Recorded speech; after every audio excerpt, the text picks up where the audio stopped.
Back to another video. This is Akhil. I'm a real estate agent in the Los Angeles area. This is documenting my journey towards finding the meaning. I'm currently a real estate agent. My mission is to accomplish any prospect's real estate goals in the most effective and efficient way possible that I can. So, a couple cool things about this video. We're talking about ads, right? New lead generation acquired. Okay, we're talking about cold calling. We're talking about like real estate as a whole. Talking about some lessons, some politics too. It's going to be a cool surprise. Anyway, that's that, and that's that, and that's that. Let's get on with the video. So first things first, ads, okay? You might be wondering, what the hell ads? What are you talking about? Ads, bullshit ads. Okay, look, this is a new lead generation thing. Okay, I know before, last video I was talking about Zillow ads, and I was saving up for that, okay? But I just did one better. I was like, okay, so I currently have about 3,000 saved up, okay? In SGov, which is, United States Treasuries, basically. So short-term 1 to 3 month treasuries. Long story short, it's basically like a high yield savings account, except it's like okay, well, I guess I'm gonna have to go into a tangent real quick, so bear with me. So a high yield savings account by like Wealthfront, Vanguard, they'll give you like 4%. Right now it's like, obviously it changes by interest rate, sometimes 5% when interest rates are really high. When interest rates are really low, obviously the interest rate that they'll give is going down. And there's like basically the interest rates is, I'll get into this part, but basically the high yield savings account, they take your money, they take that money and they buy short-term treasuries, U.S. treasuries. And what is a U.S. treasury? Well, it's basically like the government, the government is taking basically like using your money, right? And they'll pay you back with interest, right? Like a loan, basically. It's like debt, right? And then they'll pay back with interest. And then, the interest rates kind of determine the short-term treasury rate of return. Rate means like return. Obviously, if I'm giving them $100, if it's a 1% yearly rate of return, then I'll get 1%, $1 every year on top of that 100. And if it's compounded, you get 1% of $101 the next year, and so on and so forth. But what these high yield savings accounts, what they do basically is that they'll take the money that you give them, right? So let's just say I put in $500 into a high yield savings account, right? Like with Wealthfront, for example, put $500 in. Okay, now they'll take that money and they'll buy short-term treasuries with it. And then they will give me back the money that they made with short-term treasuries, but they'll take a tiny percent off the top. So it's high yield savings, which is better than a normal savings account where you get 0.000001% of your money every 100 years. Instead, you'll get like, basically like, the annual rate of return now is somewhere on like 4%, 4.5% for every, basically for every high yield savings account, investment opportunity, every account basically you can do with any brand. So what does short-term treasuries mean? It means I'm just, instead of me going through a Wealthfront who takes a tiny cut, or whatever company, obviously I'm not just going to single out Wealthfront, but there's also Vanguard and all of the other bullshit companies. Instead of going through them and then they buy treasuries, I just buy them directly through SGov, which technically I'm not buying it directly, because if you want to buy treasuries directly, then you have to hold it in a 1 to 3 month treasury and then basically like hold that note or whatever. But instead you can just kind of buy it into SGov, which is basically like it's kind of like, how S&P 500 is like a management who basically invests the money into 500 different companies. SGov is basically that, except with short-term treasuries. So they'll take the money and then they'll buy short-term treasuries. It's, and then it's an automated system, so they don't really take much of a cut at all, and you get more of the percentage rate. It doesn't, obviously, if it's like, if what do you call it? Wealthfront is given like 4.5%. The actual short-term note is like 4.6%. So I guess it doesn't really matter unless you have big amounts of money. But that's what I'm thinking, at least. I mean, there's like this much difference in the actual rate of return, and you might be wondering, why am I putting so much effort into explaining this? Even I don't know, but I just thought it was kind of interesting that short-term treasuries, I guess. I don't know. Anyway, so forget all that for a second. I have $3,000. Okay, cash equivalent. I'll just call it cash equivalent, because basically it's cash. You can just freaking sell that shit in this instant. You don't lose any value because, it's a treasury note. Anyway, so I got $3,000 in cash. Okay, and now I could save up and then buy Zillow ads, but the problem with Zillow ads is that I'm beholden to the Zillow platform. Right, and what is a Zillow ad? Right, a Zillow ad is that somebody is reaching out for a property, and then that lead will come to me. Well, I guess that was a terrible explanation. So let's just say Zillow lists, not Zillow, but I as an agent list a property online on MLS. That is, Zillow takes that property from the MLS and syndicates it on their platform. Right.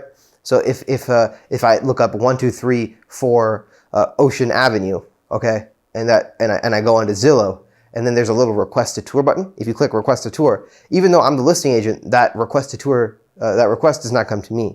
That request goes to an agent who paid to get the request, if that makes sense. That is what a Zillow lead is in the most basic of sense, right? So you're basically paying for a percentage of the leads that are requested to go to you. So, it is based on zip code. So in that zip code, there might be 100 homes. So out of those 100 homes, the more you pay, the more percent of those leads you get, right? And you can imagine, there's many different agents. So many different agents, depending on how much they pay, will get a different percent. And basically, you're beholden to that platform and that specific way of advertising and that specific lead generation method. This is to get buyers, right? Sometimes people who request to apply or request to tour are not actual buyers, but,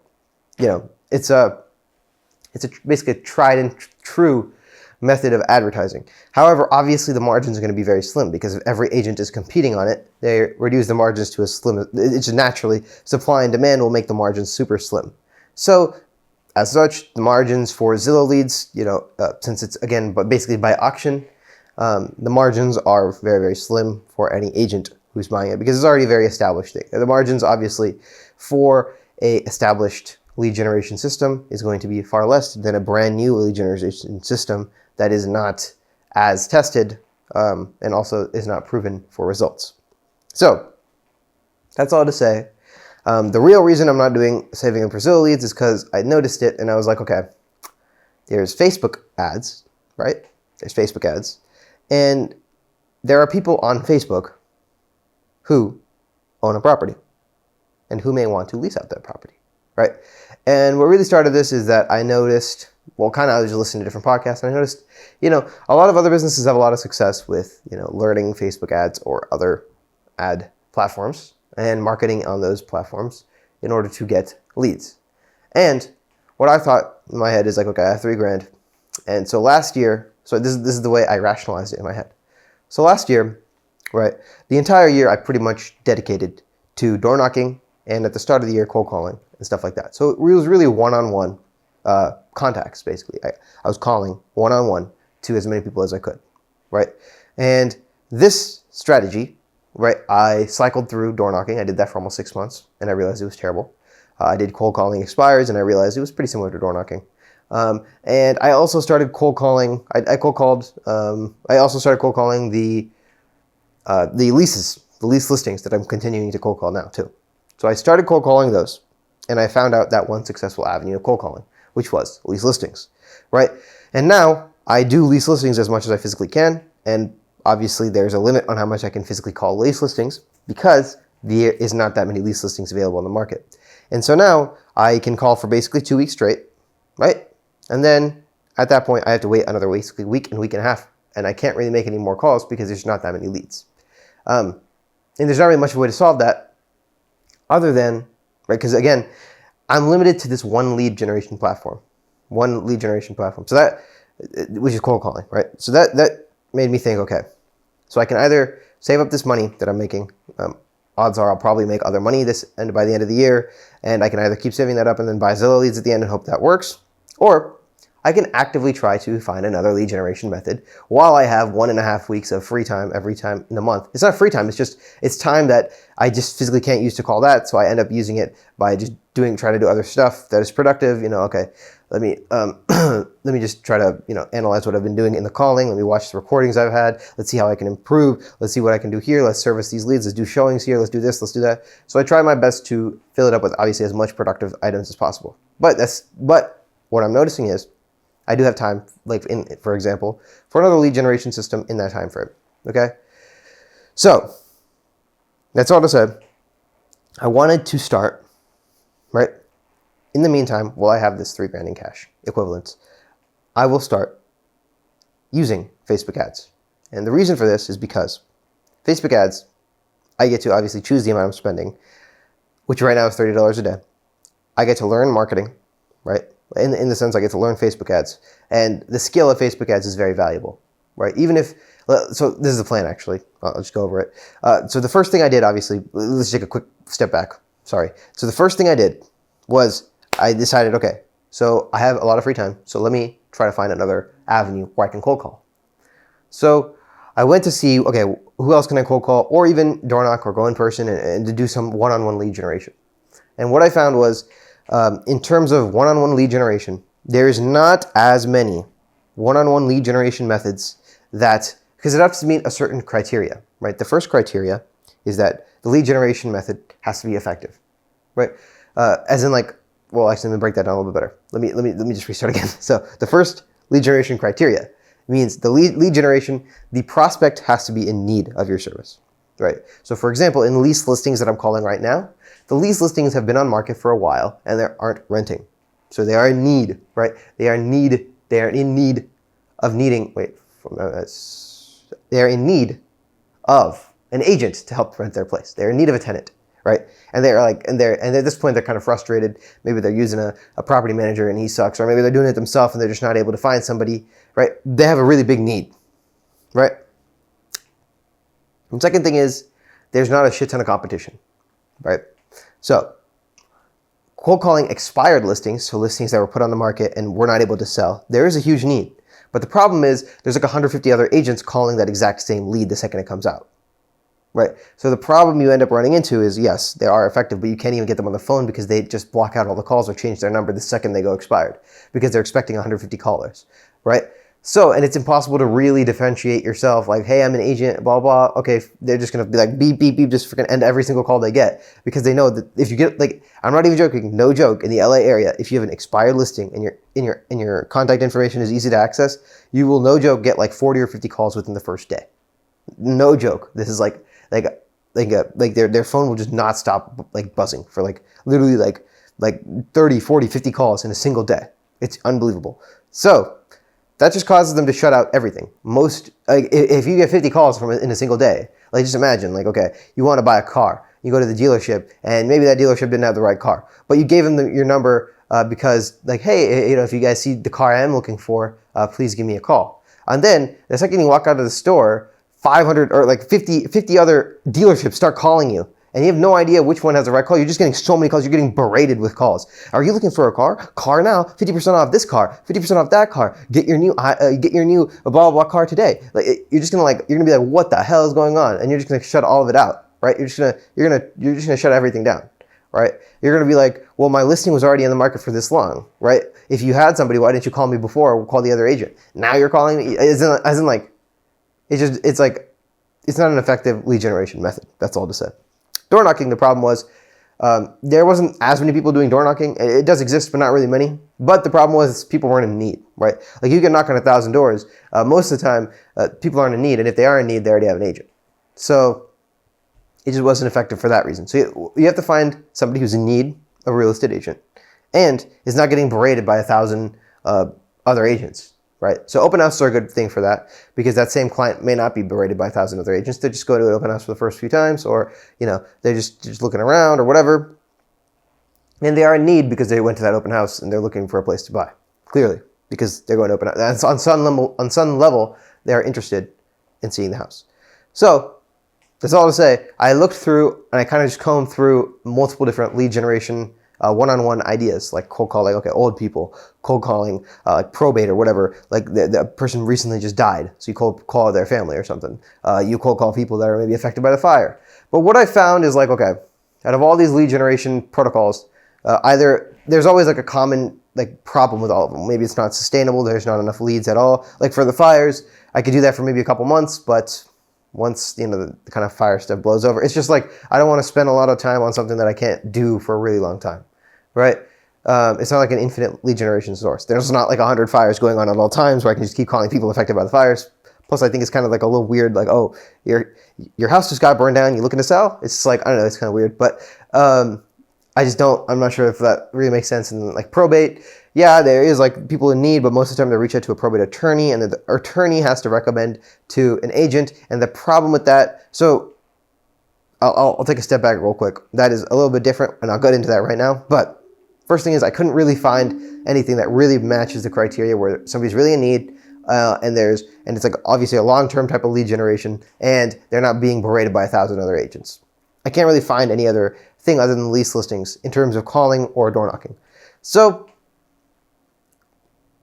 if you read Alex Hormozzi's book on leads, there's like 4 ways to get leads, right? You can either one-on-one reach outs, right? Which is like cold calling, door knocking, stuff like that. One-to-many, which is like ads, like Facebook ads, or Zillow leads, or something like that. So that's one-to-one, one-to-many, right? You could have referrals. So in the case of like, I don't know, like let's just say I go to Home Depot, right? And then I go to Home Depot and then I buy some like, I don't know, I buy like ductwork or something. And then Home Depot has a person that they automatically, oh, you're buying ductwork? Do you need a guy to help you? We'll refer you to this partnership person that are paying, like that they'll get a referral fee for, and then the person who's getting referred that business then is able to serve that business. You see, it's like a referral, business to business referral. That's the third way to get it. Okay. And then the fourth way to get it is like an agency. So you sign, like you go to an agency, and then they'll do their own marketing and services in order to get you leads.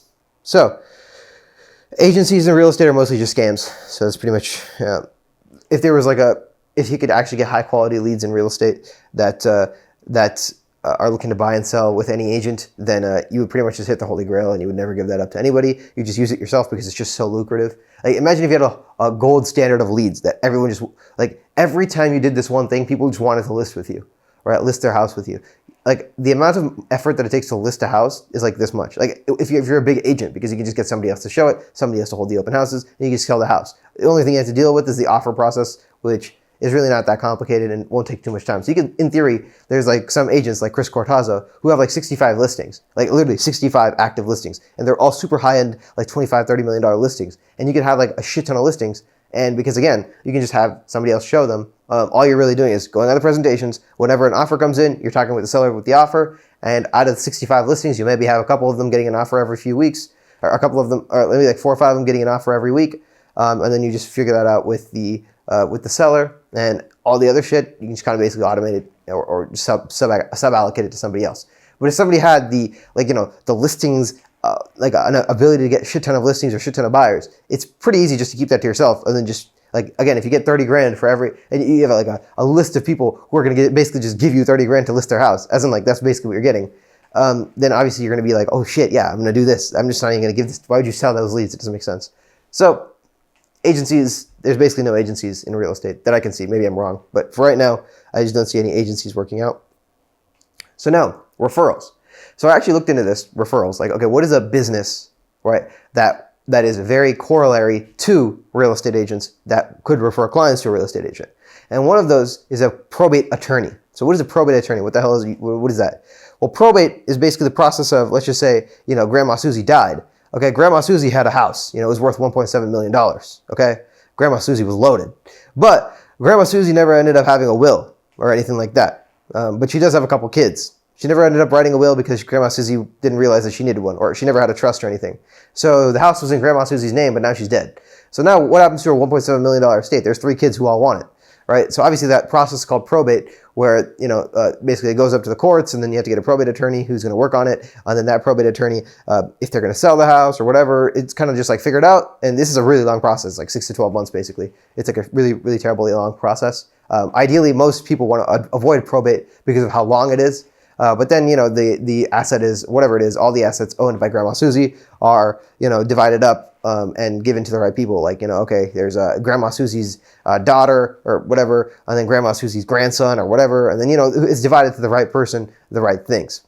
Maybe Grandma Susie had a, whatever, like an uncle or some shit. I don't fucking know. But whatever, it's divided up. It's divided up. What do you call that? Properly. Equivalently, I don't know. It's divided up by the probate thing. They figure it out in that probate system. And the reason that this is related to real estate is because in probate, if you have a really good relationship with a probate attorney, whenever they go to, let's just say, most of the time, a lot of the time, the probate will require that asset to be liquidated so they can properly distribute it towards, it's like let's just say, like, you have Grandma Susie had 3 kids. One of them was living in New York, and the house is in LA. One of them's living in New York, one of them's living in Texas, and the other one's living in North Carolina. Okay, so they're all living in different locations, right? And now you want to liquidate this asset so that you can actually properly equally divide it into that. So then they'll obviously put it up for sale. So that means whoever the probate attorney is, they'll recommend like an agent. So they'll have a good relationship with like an agent, and then that's who they're going to recommend, and that's who they're most likely going to use to sell the property. and it's called a probate sale. Sometimes they use like a court confirmation. Sometimes they don't. But a court confirmation is like, okay, the buyer has to be confirmed by the court or whatever. But you can, if you go on to like Los Angeles properties, you can find probate sales. You can specifically look for probate sales. And most of the time they're a little rundown because, like a person passed away. So a lot of times they're like older owners who may not have taken care of the property very well. Or sometimes it's been vacant for a really long time. So a lot of times investors will come in, try to renovate the place, improve the place up, and then just either sell it or live in it or whatever. But there's a probate type of thing. And the way this relates back to me is that if you could, in theory, get to know a lot of probate attorneys really well, then, or basically offer them a referral fee, then you could, in theory, get a lot of probate sales or listings towards your name. See, the problem with this is, which, once you start looking into it a little bit deeper, I was actually thinking about doing this as like a full-time thing. I was like, this actually might be the next thing that, when I'm not at least cold calling, I am probate attorney calling, where I call up probate attorneys and see if I can incentivize them to partner with me. However, what I ended up realizing is, and what you end up realizing if you look into this is, that California specifically, I'm not sure about other states, but California does not allow any real estate agents to pay a referral fee for clients. So let's just say, probate attorney refers me a client. I'm not allowed to give him anything in return for referring me that client. So let's just say, he gives me a client. That client ends up selling their $1.7 million Grandma Susie house. I won't be able to give any of that commission back to him as a thank you, basically. And this is, kind of problematic, because what is incentivizing him to partner with me? Basically nothing then. Like, if he's not getting anything out of it, then he could just refer whoever he knows best. And if he's been in the industry as an attorney for the last 25, 30 years, odds are he probably isn't going to be referring the new guy who just, as in they all already have kind of relationships who they refer people to. So that it won't end up working out, at least if you're going to do things by the books. And I don't want to do anything under the table, oh yeah, I'll give you some money under the table, Bitcoin. It's just I'm not into that. Let's just do everything you want to avoid orange jumpsuit situations. So, you want to do everything by the book, and at least, everything by the law. There's no point in going under the table and doing shit behind people's backs. So that basically threw out the idea, because what's incentivizing a probate attorney from using me rather than everybody else? The only other way to do it is just again, you make friends with these people over a really, really long time, 5, 10, 15 years, and then they start referring you people, which there's nothing inherently wrong with that idea. It's just I don't plan to be in real estate for the next 35 years. So, I'm not asking for super quick stuff. I just don't want to be stuck in a thing that I have no idea if the payout's going to be there or not. But yeah, that is, I guess, the plan there. Yeah, that's why I haven't did that. So that really just leaves, so if you cut out agencies, you cut out and then I was looking for other referrals. Okay, what are some other businesses that may have people looking to buy and sell? And I honestly couldn't really think of anything else that people have a need for, because kind of death is when people buy houses. Maybe when people get pregnant, they buy a bigger place or something. But, I guess I could stand outside of a medical center, I see you just delivered a baby. Well, you're in luck. I'm a real estate agent. So, I don't know about that one. It could work, though. It'd probably be pretty funny. You go into one of those pregnancy clinics or something, and you just stand outside. I see you're pregnant. I'm a real estate agent. What else is there, right? What other times of life do people have a really a big need for a real estate agent? I would say pregnancy, death, maybe divorce. But again, the divorce thing is attorneys are always involved in a divorce. So if you know a divorce attorney personally, then it could work. But other than that, there's not really much else that is there. So, you're kind of, there's no other businesses that are, I just couldn't think of anything. Maybe there is something. And if anyone's seeing this, put this in the comments. I don't know. I don't see anything that is, so then that, like I said, that kind of just takes out, because again, you can't incentivize any of these people who are in businesses to refer you. So that it kind of ruins the business, the referral type of thing. If you can't incentivize a business to refer to you through money, it's really going to be hard to incentivize a business to refer to you. Then again, you're left with one-to-one and one-to-many. I've pretty much exhausted every one-to-one. So then you're left with one-to-many. So, and one-to-many, like I said, I could either save up for Zillow ads, or I could start trying it out with Facebook ads. So this is what I wanted to do. So last year, I did a ton of one-to-one. I just focused the entire year on one-to-ones. This one, I want to focus the entire year, everything I make, onto Facebook ads. So and just various types of ads. So ideally, I do the next 3-4 months for Facebook and see how that kind of plays out. Maybe if it's not playing out or whatever, then I'll try to transition to trying different types of Facebook ads. Right now, I'm doing for landlords, right? So landlord Facebook ads, which means I am looking for lease land, like people who want to lease their house, right? If that does not work, and by that I mean like I'm going to do at least 100 days of testing. At least I'm going to try. And if that doesn't work, I'm going to try, leases that people are looking for. And I'll get into this in a little bit, what my results are. I've already started doing this, and I think I've done about 7 or 8 days full of advertising so far, and it's been very interesting, actually. And I've had positive and not positive results, and I'll explain that in just a minute. But, yeah. So now we're going back to... okay. So now we're going back to just basically the lease, the ads. So yeah, for this year I'm going to do ads, and then if maybe a little bit into next year, and then after that, I might, if ads work out, then I'll continue obviously doing ads, and then maybe the following year I'll try Zillow leads. So and other agencies, I guess you could consider Zillow an agency. So maybe that fourth thing would be the agencies would be Zillow, Homes.com, Trulia, stuff like that. And so this year I kind of want to focus on the one-to-many. Obviously the, what do you call it, the business referrals are out because you can't incentivize that. So that leaves with three of the lead generation proposals left, basically. Alex Hormozi obviously outlined 4, like I said, in his book, one-to-one, one-to-many, referrals, and agencies. I've already done one-to-one. Referrals don't work. So I'm going to do one-to-many now. And then we'll do agencies being Zillow, Trulia, Redfin, all that stuff the following year. So I hope that kind of, was made sense and it wasn't a bunch of jumbled shit. And if it was a bunch of jumbled shit, well, I hope you're smart enough to decipher it. So now let's get into the actual ads. So that was all a giant, big loop-de-loop circle spiral spinning back to the main point, which is the ads. So I started running Facebook ads, right? Wow. The entire 30 minutes just to come back to, I started running Facebook ads, right? We'll get back to square one. So I started running Facebook ads, and I'll probably pull up, or I'll put in the description a link to the ads that I ran. They're pretty terrible, honestly, because I have no idea what the hell I'm doing. And I didn't want to just so this is exactly what I did, okay? I looked up on YouTube, real estate, Facebook ads, and they all look like shit. But I was like, okay, well, I got to start from somewhere and I got to do something. So I'm just going to put this shit online. And I didn't just copy word for word off the ad. I kind of just the entire copy was based off of basically brand new because nobody is doing lease listing ads. So basically the current ads are trying to target buyers or sellers. I am trying to target leases. And the reason I'm trying to do that, why are you not trying to target buyers and sellers? Because I know leases is a bigger market, for one. And 2, leases are far easier to convert than buyers and sellers. So I want to first convert onto leases. And if I can convert onto leases consistently, I can just use the same knowledge and apply that to buyers and sellers and potentially get buyers and sellers. So I'm specifically looking for lease listings, so property owners that are trying to lease their house, right? And I tried to run those ads. And the results were pretty much terrible. So I spent about $210. And that's nothing, obviously. I plan to spend all $3,000 very religiously. Like I said, I have about $3,000, right? And $30 a day is about 100 days. So about 100 days of leeway until I'm, until I'm empty. But 100 days is a lot of time, and hopefully in the next 100 days I can close something else, so I'll get even more leeway.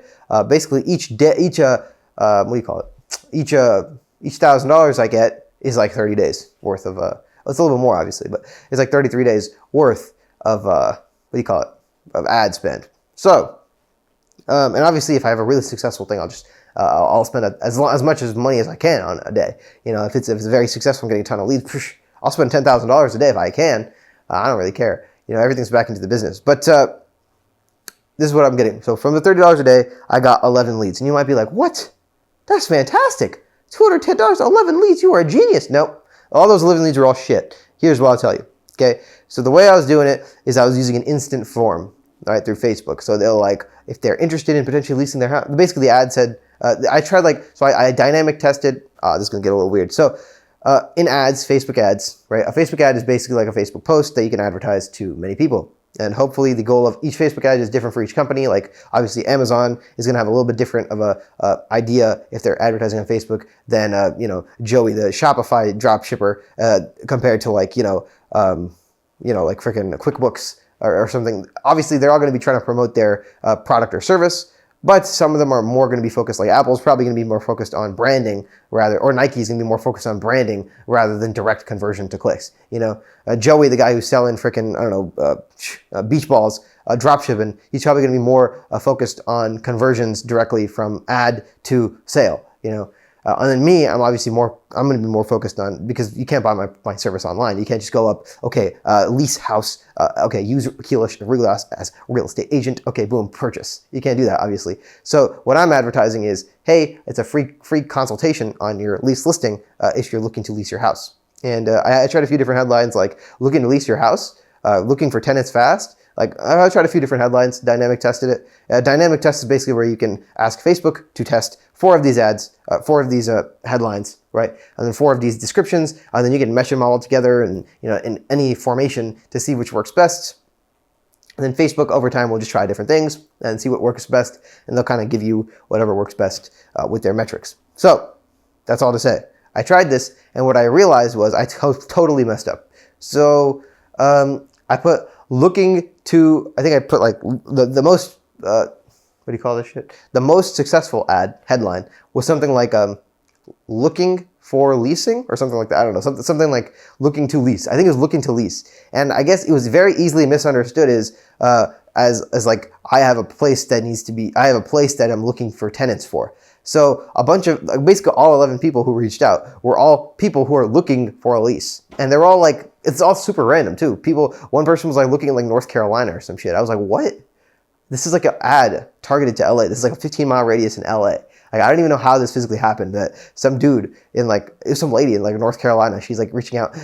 Do you have $1,500 rentals, 3-bedroom, 3-bathroom? And she said like some random city in North Carolina. I was like, what? What the hell? And then I was like, this is like, what the heck is going on? And then, And then most of the other places, other people who reached out were like, there was a couple like Section 8 people who were looking, not even in LA. I think they were looking in like Orange County. And then one person reached out who was looking for like a $1,200 a month rental in LA or something, or $1,500 a month. And that's basically like, if you're looking for a $1,500 a month rental in LA, good luck, man. Good luck. I mean, you're probably going to find like a box on the ground to sleep in. That's like nothing. So, So, I mean, yeah, most of those leads were pretty much terrible. And I think like a solid 4 or 5 of them just were like nobodies, basically. They just, they just didn't respond. I emailed, text, called multiple times, and they just didn't respond. I don't know what the hell was going on. A couple of them accidentally reached out. So basically, it was a shit show. And obviously, these are Facebook leads are not going to be like super high quality. I'm expecting that, but not even a single one was actually looking for, not even a single one was what I was looking for, which means my ads are terrible and I need to fix them. So I paused the ads like 2 days ago, I think yesterday or a day before. I paused the ads officially because I was like, okay, I need to get to the fundamental principles of how to do ads correctly, right? And so I basically, I looked it up. I was like, okay, where's the best place I can get information on advertising, right? And I don't want like some bullshit, oh yeah, here is your advertising, copy my ad, make $1 million. No, I'm not interested in that bullshit. Okay, I just want the principles of how to make a good ad. What makes a good ad? So there's a book called Breakthrough Advertising. It was written in 1960 something. And basically all the greatest copywriters in the entire world are talking about this book, right? This book, Breakthrough Advertising, written by like this guy, Eugene Schwartz. He's dead now, obviously, but he's a genius. He wrote this book called Breakthrough Advertising, and it's an advertising book all about copywriting and how you get people to. Basically, he outlines how to make a successful ad in that book, right? And it's a very thought-provoking book, and I started reading it, and I got it. You might be if you're wondering how you get this book, right? There are one of 2 ways to get this book. Either you're a genius, or no. Either you go on Amazon and buy. It's like $400 for this book, okay? So either you spend $400, or since he's dead, okay, it's available online. I'll just say it like, lightly. It's available online. The guy's dead, okay? At this point, it's out in the ether. I get it. Somebody else is making money off these $400 books, and you might be like, wow, Akhil Rugalas, the pie writer here. He is a thief. Yeah, I'll admit it. I'm not about to spend $400 on a book for the author who's freaking dead, okay? This dude is dead. Okay, if he was alive, it'd be one thing. Okay, it's like, okay, he's alive. All right, let's just pay the dues, right, for his information, and we'll get the information. All right, he's alive. He's alive. The money's at least going to an alive person. This guy's dead, bro. He's dead. Okay, you're gonna comment me. I just want some information on how to run some good ads. Okay, obviously it's revolutionary, and yes, the book is definitely worth more than $400, but he's dead. Okay, he's literally dead. He's 6 foot under. So why am I paying money to a dude who's 6 foot under, bro? He did a good thing to the world.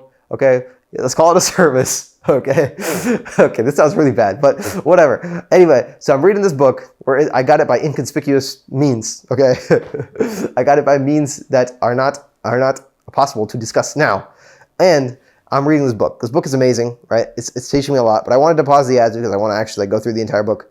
And I already got like a bunch of headlines planned out. I'm only like on page like 100 or no, page like 75, and I've already got so by the page 75 he talks about headlines. He talks about market dynamics and where are you in the advertising market, right? So he talks about it in like 5 stages of the market. I'm not sure if I'm going to really get into this right now, but basically the first stage is it's a brand new market. Second stage is it's a little bit, it's a market that people have been advertising before, so you have to use an improved mechanism, which is the performance. And then each stage is obviously progressively harder. This is, just forget what I just said. Anyway, if you just read the book, if you're really interested, it basically talks about advertising. I already have a bunch of stuff written out from it, and it's going to be very, very interesting as I continue to read it. Anyway, the thing that the 11 leads taught me was that there is definitely a market for Facebook advertising in my field. So whether it's leased listings or maybe people who are looking to lease, there's definitely a market that if I make better ads, I can target, and there's definitely potential in this type of lead generation platform. I just have to figure it out better. So that's all to say. I need to get better at making ads. So now we can finally move on to the next subject, which is cold calling. All right. So the next thing is going to be cold calling. So there's not as much to say here, but the main thing is that, so I'm going back every, okay, so there's a couple things here. First thing is, a few videos ago, I talked about how I'm sorting it through Zillow application. So where I go under the filters, click Zillow application, and that is to filter out owners from non-owners. So I also, now that when leads are getting a little bit more scarce, every maybe few weeks I'll go back through without that filter on, and check every single listing manually. And I know that sounds like a freaking shit pain in the ass, because it is. And yeah, basically I'm doing that because sometimes leads are scarce, and it's what you got to do. And then also, I was thinking to myself, so it's been a really long time since I got in a lead. And I mean, it's been like almost like 3-4 weeks of calling straight, and I haven't gotten a single lead. I was like, what the hell is going on? Right? So I looked at my process again to see if I changed anything by mistake or by accident. And I realized I messed up. Okay. The thing that I was doing wrong was progressively, when I kept not being able to find leads, I would just go down in number of days on market. So by that, I mean, usually when I started off, like the first time I ever started making these leases, for the first like 4 or 5 months, I would only, not 4 or 5, maybe 3, 4, I would only ever call people who were on the market for 25 days or more, right? And as leads started to get scarce over the past month or two, I started, lowering that down a little. It's okay. 23 days is fine. 21 days is fine. 19, close to 20, all good. We can start calling 19-day listings. And I realized I kept going lower and lower. And for the past month and a half, until maybe 4 or 5 days ago, I kept scrubbing and calling people who are far less than 25 days. Sometimes I would call people who are only on the market for 17 days. So that's a difference of 8 days. It may not sound like a lot, but the difference between 17 days and 25 days is pretty big on the market, because the sentiment that I was getting when people were 17 days is my place has only been on the market for 2 weeks. Don't call me, bye. But when I realized that and I went back to 25 days, people are way more accepting towards getting calls soliciting about potentially listing their place for lease with somebody else. Because 25 days, I'd say, is the point where people are like, this is taking a while. My place is still vacant. I'm not getting any rent. 25 days is around that time. Under that, 21 days, 20 days, 17 days, people are still yeah, it's only been a couple weeks. It's gonna just give them some more time. It's only been a couple weeks. That's what they're thinking in their head.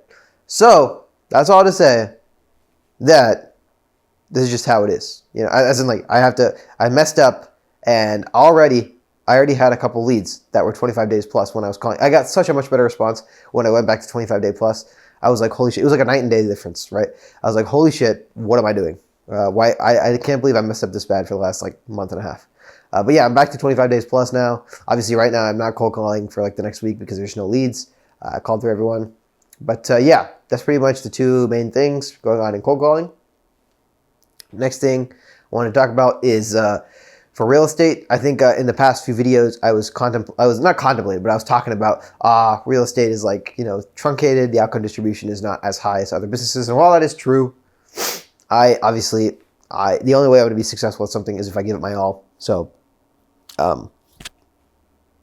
want to make it clear that for myself and just for the audience, that I am married to the idea of being in real estate for as long as it takes to succeed. I don't know how many years it's going to be, obviously, but ideally, if I ever get out of real estate, it is to pursue an opportunity that will get me closer to the meaning, right? Because right now, obviously, if I be a real estate agent for the rest of my life, I physically cannot find the meaning. And I guess understand the nature of the universe, expand the scope and scale of consciousness, basically learn more about where we live, the world that we live in, expand into the universe. I can't really do that being a real estate agent. So very simply, obviously, I need to, at some point, change the path. But this is directionally correct, right? Rather than going to college and, working at a job on who knows what, or obviously, if I was going to go to college, I'd probably do something in science or physics. But unfortunately, if you go into science or physics and you want to be a researcher, once you're like a physicist, for example, you really are beholden to whoever's basically paying your salary, unfortunately, because it costs a lot to become a physicist and it takes a long time. And unfortunately, if you are going to research for somebody else or do whatever for somebody else, you're going to be beholden to, because you're not going to have the resources to basically fund your own research, right?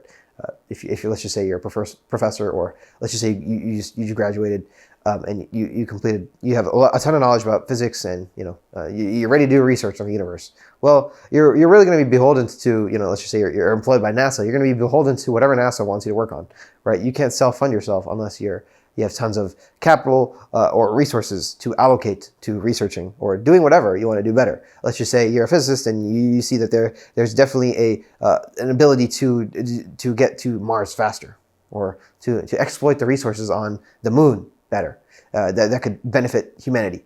Well, you can't really research that or focus on expanding that if you have no resources, right? If you're getting paid by a salary, you're kind of beholden to whoever is paying you. You can't just be like, oh yeah, NASA, I kind of want to research this. They're be like, what the fuck are you talking about? Go research what I'm telling you to research. And that's the exact reason I never ended up going to college, because I decided, the whole idea that if I were to go to college, I would only end up studying physics, because that is physics or something in the science industry that would get me closer to the meaning. And if I'm going to research physics or learn anything about trying to push humanity forward, then if I don't have any resources to self-fund or self-research in what I want to research, then I'm going to be beholden to whoever's basically funding me, right, or whoever's paying my salary. Because you can't work for free, unfortunately. So at some point you have to create a business. That's exactly why I decided, okay, the directionally correct is real estate, because I can learn how to market, which I am. You can learn how to sell, which I am. You can learn how to operate a single owner business, which I am, obviously. And someday it'll be directionally correct to better type of business. And then you'll have resources. Then I can research or fund whatever I want to research and fund. And if I do know that, okay, there's resources on XYZ place, or there's something I want to research here on how we can do this better and do this better for humanity, then I can research that as much as I want. And because I'll have the resources and backing to do so. And you can make it a profitable endeavor, because if you're working for NASA, nothing is going to be profitable, because you're basically working for the government. So that's a long way of saying I am going to do everything I possibly can in real estate now to get better. And I am pretty excited about Facebook ads and completely, mastering that and getting better at that. Mastery is like 10 years, decades, but I want to get better at it to a point where I can, do them effectively. And then I can't wait for the day that I can actually do Zillow ads and other agency ads and see how that works. Because, I feel like out of the 12,000 doors and freaking, I don't know how many calls I've made. I think probably on the order of like 2,500 at least. So on the order of I've probably done like 15,000 one-on-one reach outs easily plus at this point. And from that 15,000 reach outs, I feel like I have a good, effective understanding of how one-on-one works, like one-on-one consultation or one-on-one sales works. I have a pretty good idea of that because I've done it so much. And that's not even including the door knocking I did when I was younger. That's just including real estate. So, yeah, I mean, I would love to continue learning, and I think there's a lot to learn in real estate, so I'm just going to continue to do it, and I'm married to the real estate for now, and, until I just deem that, I have enough resources to pursue something that is closer in the direction to the meaning. But that's not now, and it will be someday, though. Anyway, all right. So I was thinking about doing real estate lessons, but I don't think that's going to work because I'm low on time, and that's like another 40-minute video in itself. So look out for the next video. It'll probably be in another 2 or 3 weeks, and I'll talk about I'll probably be talking about real estate lessons being like major things I learned and what I would probably do differently. But real quick, a couple things. If I was to start earlier, so if anyone here is looking to become a real estate agent, I probably wouldn't recommend it. But let's just say you're looking to become a real estate agent. You're looking to buy and sell properties, or help people buy and sell properties, and help people lease properties and stuff like that. If you are looking to do so, here are some things I would avoid. First thing I would avoid is door knocking. Okay, avoid it like the plague, because I mean maybe it works for you, but in my experience, for the amount of volume that I did, I got nothing out of it. So would avoid that. Second thing I would avoid: cold calling expireds. I would avoid that because there's so much competition in that because it's so well established. This is what I would recommend doing. I would recommend finding a lead generation source where people are in need, okay, and where there's not a shit ton of competition. You may have to be a little bit creative because at the end of the day, if it's being publicized and everybody already knows about it, then there's not going to be much of an opportunity there because everyone knows about it. So I would probably recommend finding a creative solution, maybe doing leases. I know in a lot of places there aren't leases, but you'd want to find a creative solution. If it's not leases, then maybe you're creatively, you're going into commercial property. Let's just say like this one I've thought about, but I can't really do, is going into restaurants, talking to the owners and seeing if they want to expand to another location. Restaurant, commercial leasing can pay really well. There's tons of potential opportunities if you're being creative, but I would recommend probably not doing the things that are generic because everyone is doing it and you're probably not going to have a lot of success with that. So I would probably recommend doing something a little bit more creative, like maybe advertising in Facebook, or maybe doing something that is more creative than what is currently being done. So that's my recommendation, and I guess that's with every business, because if you're going to go into something that is already being done, it's going to be really hard to differentiate yourself. So you have to have a creative spin on whatever it is that you're doing. You have to have an improvement, an innovation, or a leg up onto the market. Otherwise, it's really going to be impossible for you to, do anything. And in the sense of real estate, I'll just tell you up right now in front, the main problem in the business is getting leads. So if you have a creative solution to getting leads, the world is yours. If you have a ton of people that you know who are looking to buy and sell, the world is yours. You can be the best real estate agent ever. Because at the end of the day, it's just about getting leads. So if anybody is going to get into real estate, then that's the advice, basically. Find a creative solution to getting leads. And I guess the easiest solution to that is if you know a ton of people looking to buy and sell. Yeah, anyway, on to the last thing. So this is going to be the most fun subject, okay? I want to compare, okay? People are gonna love this subject, okay? And this is why people are gonna love it. You're either gonna love it, you're gonna hate it, and if you don't love it, then that sucks to be you. I don't really give a shit. So, the first things first, okay? I want to talk politics. Okay, this is gonna be great. Okay, I'm gonna alienate 50% of the audience right now. It's gonna be fantastic. I'm gonna love it. So, okay, the first thing I want to say is, of what use is a philosopher that doesn't offend anyone? There's a philosopher that said this. The guy's a genius. You have to offend people. That's hilarious. Offending people is the best thing you can do. You have to be powerful, offensive, amazing. Anyway, so first things first, all of my philosophies are simply for this, right here. Okay? I hope you can see this right here. See this? It's in underlined in bold text. If you can't read English, then learn English. What are you doing? It's the 21st century, my G. What you doing? Find the meaning of the universe. Okay? That is my political philosophy. You might be like, damn, you are mentally challenged, and I am not. So, everything that is in politics or in anything, okay, has to get, whatever it is, right? This is the decision-making framework I use, okay, when making a decision, okay? Whether it's a big decision or a small decision. Is it more or less likely to get me closer to finding the meaning of the universe? I try to do this in everything, okay? And you might be wondering, Wow, that's a very interesting strategy, Akhil. What the hell are you talking about? Well, if I were to vote, for example, on a political candidate, this is America, so you have the ability to vote. I know in some countries you probably don't, and if you do live in one of those countries, get the fuck out as soon as possible. So, you want to be in a place where you have freedom. Anyway, that's my 2 cents. Anyway, so, in America, you have the ability to vote. So, you might be wondering, who do you vote for? Well, I vote for the person who's going to get me closest to the meaning. You might be asking, what does that mean? Well, if you analyze, right, I don't think, like, really you could say this, oh, it's like a Republican or Democrat or some bullshit. No, I think both parties are gay. So, I want to find the meaning of the universe, okay? That means my party is the meaning-finding party, okay? That's why, okay, this kind of ended up being mentally challenged. But listen, oh my God. So right now, it aligns with Elon because he's also trying to expand this open scale of consciousness. And Elon is top G, you know, he's amazing. He's number one, okay? He's doing exactly what I want to be doing. He's going to Mars. He's doing awesome shit. He's working on SpaceX. This is like amazing, okay? He's like the biggest inspiration of all of humanity, okay? He's the greatest. He's one of the greatest people ever in existence. He's like better than Einstein, better than all these schmucks who were 100 years ago. No, he's getting us to Mars. That's like amazing, you know? You got to expand the scope and scale of consciousness. He's building so much awesome shit in SpaceX. I can't wait for every single SpaceX launch. You know, I'm sitting here waiting. I'm like, holy shit, he's gonna do Starship Flight 8 test. It's gonna be amazing, and it's awesome. Okay, so obviously that's you can by definition tell obviously that means who am I going to be supporting? Obviously my G Trump is in office, but I mean I obviously support all of this what he says because you know like me I want to get to the meaning. You know, I don't particularly care much about anything else. So. For politics, I support whichever candidate is going to get us closest to the meaning of the universe, right? I want to expand the scope and scale of consciousness. I want to do awesome shit that gets us closer to innovation, you know? AI, awesome shit, okay? Awesome intelligence, okay? No. Awesome, interesting. Okay, at this point, you probably know that, you know, I'm getting to that point in the day where I'm just like rambling on random shit. So you're probably going to be like, wow, you're mentally challenged. But,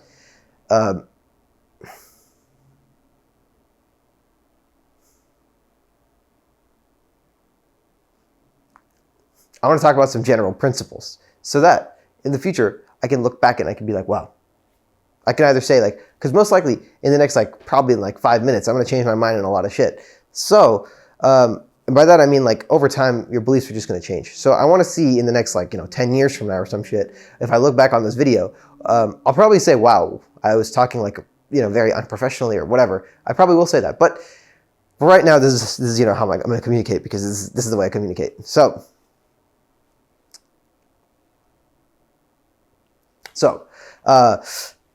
right now, I agree with. Right now, I agree. Really, fundamentally, I agree with like the old. If you look at like what America was founded upon in 1776, right? I agree with a lot of the principles of like Benjamin Franklin, George Washington. That obviously monopoly should be avoided, communism should be avoided. You want to have a equal separation of powers in the government. You don't want to be overly nationalized because if you're overly nationalized, well, obviously in 1776, they really supported America, and that's amazing. And you want to have nationalism, but if nationalism becomes its own entity, you basically have, what happened in World War II. Because nationalism fundamentally is like, what is it? It's the support of a country. In my opinion, what is a country? A country is simply just a set of ideals. And I guess some people could argue with that, and people will call a country a land mass, or people will call a country something else. But I fundamentally believe that a country is simply just a set of ideals, right? And a set of ideals is basically what the populace believes is right and wrong, and what they base a lot of their assumptions upon.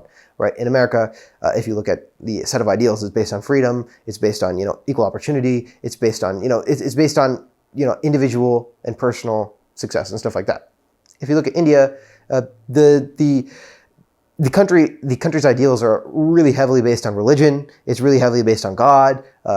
Its family structure is really big in India. And if you go to India, the country you can see how it's fundamentally different, and everything, the way it works is different. And you can see the same thing if you go to like a different country like China or whatever. So a country fundamentally is just a state of ideals, right? It's the state of ideals that you believe in. And that can obviously change over time. And that's why sometimes you have revolutions, because the populace does not agree with the ideals of the ruling class. And then that's obviously where you have a conflict, and then you get like, a revolution. like in Soviet Russia. And basically, you want to avoid over-nationalism because if the populace believes too much in a certain ideal, for example, in Nazi Germany, they believed so much in a certain set of ideals that Hitler basically, propagated. And when you believe too much in a certain set of ideals that are based especially on a single person, then you get into fanaticism that where the set of ideals are not necessarily productive for the entire country, and you kind of just go down a path where Hitler did, where you kind of just like ruin the entire side of the world that you're on, all right? Because like Europe is just not the same after World War One and Two. Obviously, you could argue that World War One laid the seeds for World War Two, and that pretty much is the case. But either way, in theory, after World War One, imagine if Hitler was not super racist, and imagine if Hitler was, instead of super focused on conquest of land, was actually focused on creating a better place that Germany actually had. And even though Hitler could have actually gotten away with a lot, because before World War II even was declared, before Britain declared war on Germany, like had to do so much. They invaded tons of other land. As in, like the UK, Britain basically gave a okay, and France too gave an okay when they didn't do anything when Germany expanded their borders back to the original amount and a little bit more into, like, I think it was Yugoslavia or some shit, or whatever it is. I forget the countries. No, it's not Yugoslavia. It's a fucking what's it called? Whatever it is. They expanded their borders and nobody cared. And it was only until, I think, when they invaded Poland where the actual war was declared.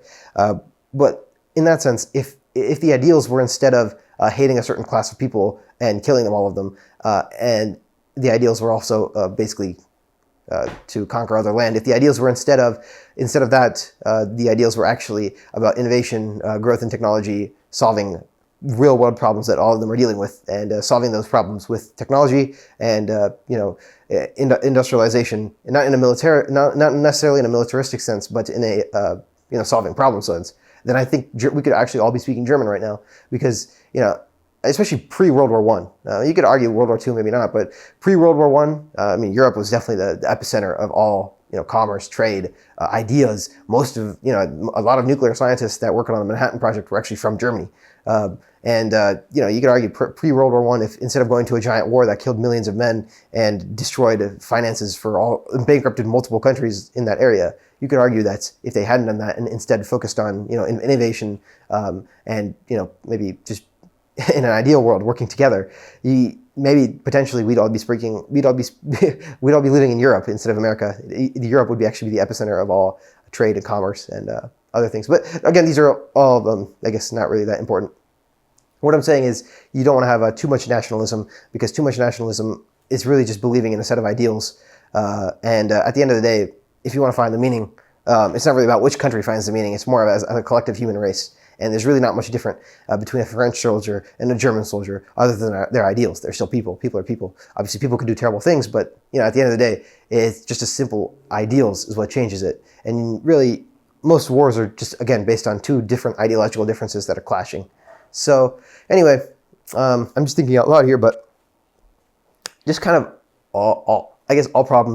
most problems are just irrelevant. Most political, especially current political agenda, it seems that nobody's really focused on getting towards the meaning, and everyone's just focused on basically a bunch of face and mouth emotions, right? They talk about a bunch of bullshit that doesn't really matter at all.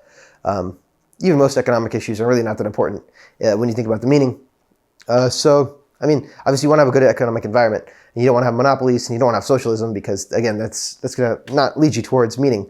And again, monopolies are just another form of socialism, because it's just like if one person, owns everything, then they regulate everything so much that there is no innovation, which then gets us further away from the meaning. Same thing in socialism. What did the Soviet Union do? They couldn't really innovate because they were so, destroyed by regulation, over-regulation, and, like everything wanted to be equal, so that doesn't get us closer to the meaning either. So you just want to have an environment that gets us closest to the meaning, in my opinion.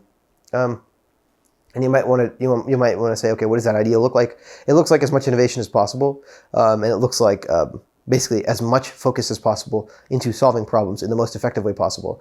And some people dislike innovation in the future because it's uncertain, but I think the subsect of the populace that gets closest to the meaning is the one that is most focused on innovation and deregulating things in order to progress in innovation as much as possible, because most problems are not solved by regulation. Most problems are solved by innovation that solve the problem. right? Like how many millions of diseases exist now because of innovation in the medical industry.